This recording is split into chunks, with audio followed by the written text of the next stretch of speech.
in the strongest terms. This was a reckless attack which could have had severe consequences for nuclear safety and for regional security. We welcome reports that radiation levels remain normal and that no injuries have been reported. We call on all parties to protect civilians and civilian infrastructure and to apply, respect and uphold international law, including the UN Charter and international humanitarian law. Such actions risk further escalation at a time of heightened tensions. President, looking to the wider region, we welcome action from this Council, led by the Gulf, to address increased tensions and instability. Resolution 2817 is clear. Iran must cease all attacks, including in the Strait of Hormuz. These attacks continue to threaten global security and prosperity, increase economic pressure on the most vulnerable, and put civilian lives in danger.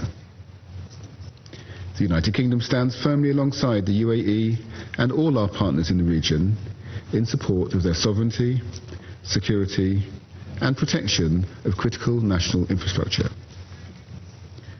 We will continue to pursue all diplomatic efforts to reopen the Strait of Hormuz, including here in the Security Council, while providing practical support to help defend our friends in the Gulf. Colleagues, the situation in the Middle East remains fragile. We all want to see a de-escalation of tensions in the region. Together, we must do all we can to support and sustain the ceasefire. We call on Iran to engage meaningfully in negotiations and to move towards lasting and sustainable peace. I thank you. I thank the representative of the United Kingdom. I now give the floor to the representative of Panama. Gracias, señor. Thank you, Mr. President. We thank you as President for convening this meeting, and we recognize the presence of the representatives of the UAE. Those representatives honor us today with their presence. We are also grateful for the address delivered by the Director General of the International Atomic Energy Agency, Rafael Mariano Grossi, at this meeting. The recent events, which are still under investigation, increase our concerns around the situation in the Middle East, which remains unstable. In spite of the fact that a fragile ceasefire remains in place, hotbeds of tension remain, and we are witnessing growing uncertainty around how the conflict will play out and about its humanitarian, political and security consequences for the region and the international community. International law, the United Nations Charter, the fundamental principles of nuclear safety and security, and the relevant resolutions of the International Atomic Energy Agency have clearly established that nuclear facilities and civilian nuclear infrastructure must not be attacked. They must never be attacked by anyone under any circumstances. That has just been confirmed by Director General Grossi in the most lucid possible terms. We heard just that from his presentation.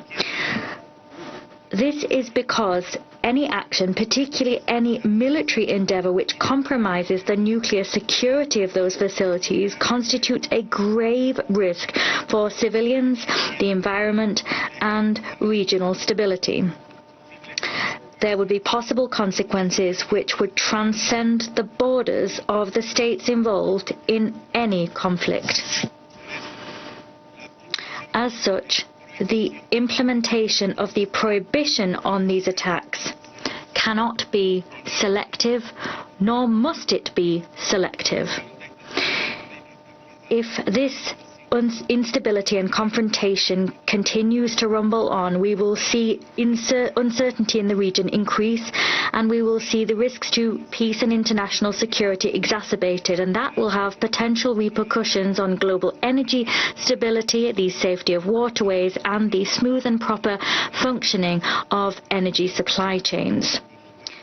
We stand in solidarity with the United Arab Emirates, with their sovereignty and territorial integrity. Against this backdrop, we reiterate the importance of exercising the utmost caution and restraint, and of avoiding any actions which may cause existing tensions to rise further still. President, moreover, we here reaffirm the value of dialogue, diplomacy, and full, stringent respect for international law as crucial means with which to shore up regional stability and preserve international peace and security. Thank you. I thank the representative of Panama for the statement. I now give the floor to the representative of Latvia. Thank you, Mr. President. Allow me to thank the Presidency for convening this urgent meeting so promptly. I also thank the Director General of the International Atomic Energy Agency, Rafael Grossi, for his briefing today. First and foremost, Latvia reiterates its steadfast solidarity with the UAE and all our partners in the Gulf. We strongly and unequivocally condemn Iran's numerous unprovoked attacks against countries in the region. And any and all strikes against civilian nuclear infrastructure are completely unacceptable and illegal. The reckless attack on the Baraka power plant in the UAE represents a dangerous escalation in the ongoing conflict. A strike on a nuclear power plant poses immense risks to civilians, with the potential to inflict far-reaching long-term consequences to the region. As stated by the Secretary General, it is a clear violation of international law and international humanitarian law, which provides special protection to nuclear installations, precisely because of the potentially devastating consequences in cases of damage. Mr. President, immediate de-escalation and an immediate cessation of all hostilities are urgently needed. The ceasefire must be observed by all parties, including various proxy elements. We support continued negotiations to find a sustainable solution to security concerns around Iran's nuclear program, ballistic missile program, and the regime's destabilizing activities in the region and beyond. The global disruptions stemming from the closure of the Strait of Hormuz by Iran continue to undermine global energy and food security and harm those most vulnerable around the globe. And the latest attack on the UAE is a stark reminder of the need for dialogue and negotiated peace. This attack against a nuclear power plant in the UAE once again illustrates the profound similarities between the unprovoked strikes against the Gulf and those perpetrated by Russia against Ukraine's civilian nuclear energy infrastructure. Russian aggression and hostile actions in Ukraine's nuclear energy infrastructure objects threaten the whole Europe with radiological disasters of unimaginable consequences too. Latvia reaffirms its call for the protection of civilians, civilian nuclear installations, and freedom of navigation, and the need for this Council's unity in the face of such blatant violations of international law. Thank you. I thank the representative of Latvia for the statement. I shall now make a statement in my capacity as the representative of China. Colleagues, I thank Director General Grossi for his briefing and welcome the representative of the United Arab Emirates to this meeting. Recently, facilities at the Baraka nuclear power plant in the United Arab Emirates were attacked by drones.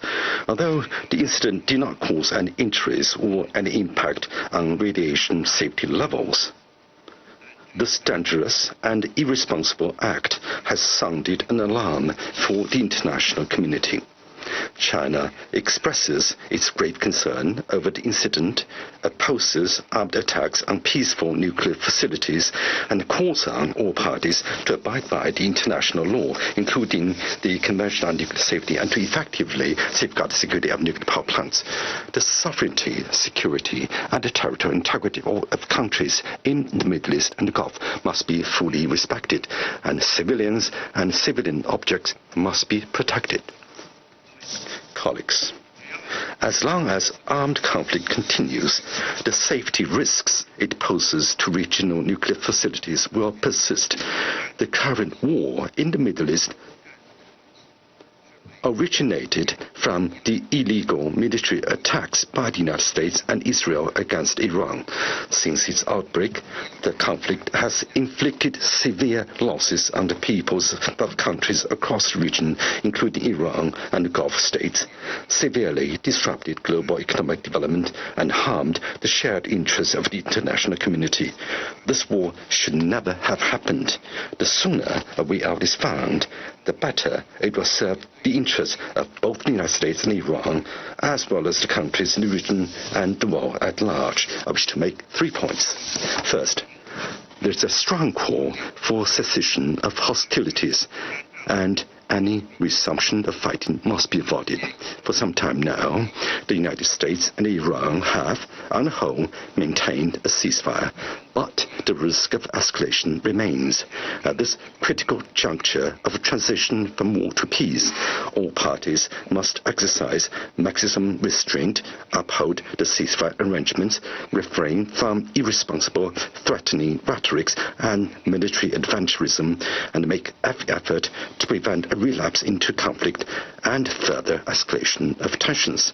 The international community should send a clear and unequivocal message opposing any actions that undermine the ceasefire or escalate confrontation. Second, military solution offers no way out. Dialogue and negotiation are the right path forward.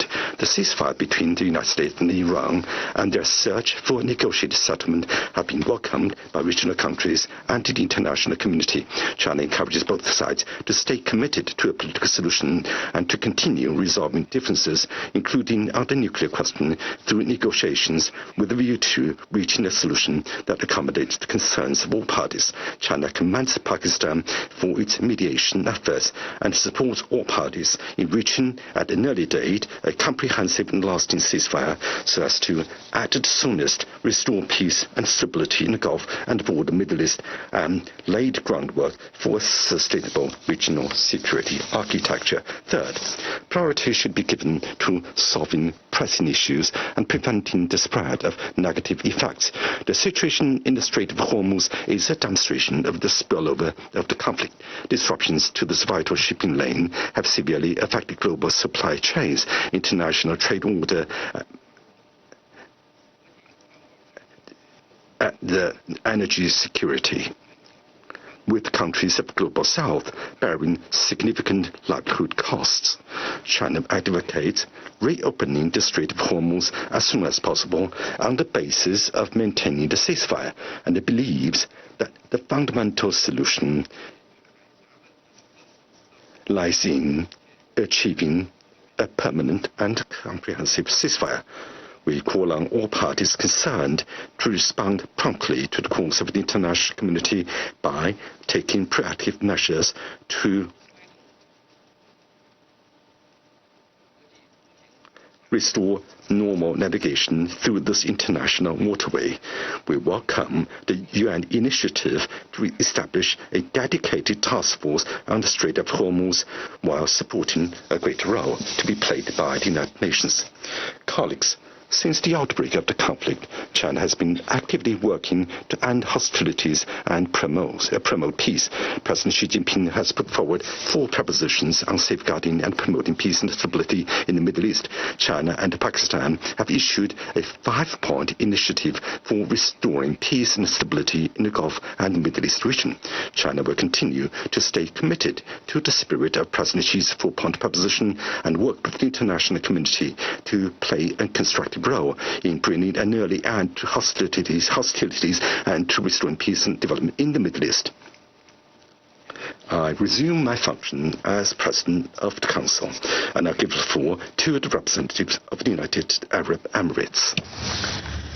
Mr. President, I thank the Kingdom of Bahrain for requesting this emergency meeting, and I appreciate the swift response by China as President of the Security Council. I also thank Director General Grossi for his briefing on the heinous attack on the Barakah nuclear power plant in the United Arab Emirates.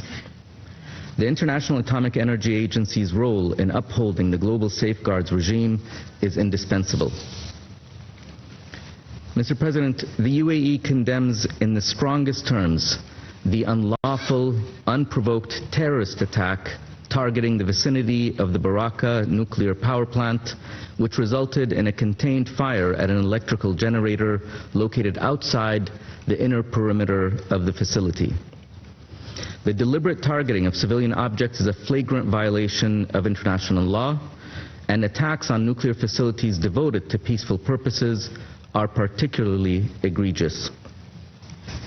International humanitarian law provides special protection for nuclear facilities because their damage and destruction could have grave consequences, endangering civilian lives, risking radiological contamination, inflicting long-term environmental damage, and disrupting essential services, consequences that extend well beyond national borders. The attack on Barakah constitutes a dangerous escalation in an already volatile regional environment and seeks to threaten and undermine the sovereignty, security, and territorial integrity of the United Arab Emirates. Threats and attacks of this nature are a red line for the UAE, and we reserve our full and inherent right to protect our territory and population in accordance with international law. Mr. President, I take this opportunity to underline the strength of the safety and security systems in place at Barakah. The plant was designed, licensed, and is operated in accordance with the highest international standards of nuclear safety, security, and safeguards. Its multiple layers of protection are intended to ensure the safe and secure production of clean electricity under a wide range of conditions. In this attack, there were no injuries, nor was there radiological release. The Barakah nuclear power plant remains safe, stable, and operational, supplying up to 25% of the UAE's clean electricity. This plant produces more than 40 terawatt hours of energy annually, powering our homes, hospitals, and industries. However, the absence of catastrophic consequences should not diminish the gravity of this attack. The UAE underscores the importance of the IAEA's 7 indispensable pillars for ensuring nuclear safety and security during armed conflict, and in particular, the principle that the physical integrity of nuclear facilities must be preserved at all times and must never be jeopardized. Mr. President, my government has confirmed that the drone attacks targeting civilian and critical infrastructure over the past 48 hours, including on the Barakah nuclear power plant, originated from Iraqi territory. This brazen attack is not an isolated incident, but occurs in a wider regional context in which persistent cross-border attacks by one state and its proxies have pushed the region toward heightened escalation and dangerous confrontation. The region cannot continue to be pulled toward deeper instability by terrorists and extremists, threatening civilians, critical infrastructure, international shipping, and now nuclear safety. The Security Council must ensure that such attacks do not continue with impunity. Failure to act would risk normalizing such attacks and eroding the very principles this Council is entrusted to uphold. An attack directed at or in the vicinity of a peaceful civilian nuclear facility demands a clear, united, and consequential response from this Council. Mr. President, the United Arab Emirates reiterates that peaceful nuclear facilities must never become targets of attack under any circumstances.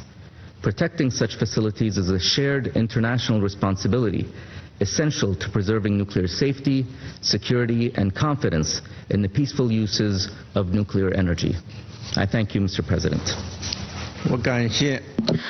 I thank the representative of the United Arab Emirates for the statement.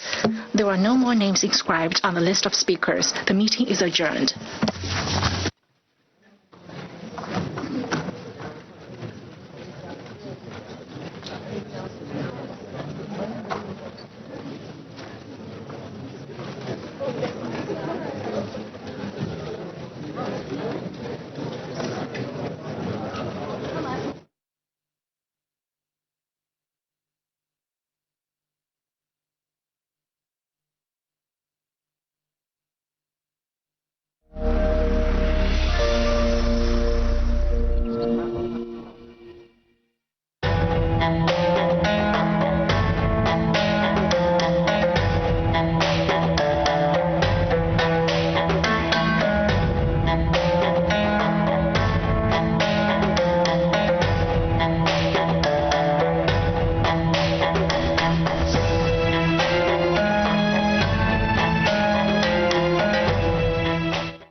Ladies and gentlemen, that was a session which was held by the UN Security Council on the repercussions of attacking Baraka nuclear plant in the UAE, where all speakers warned against attacking nuclear facilities which are protected under the international law.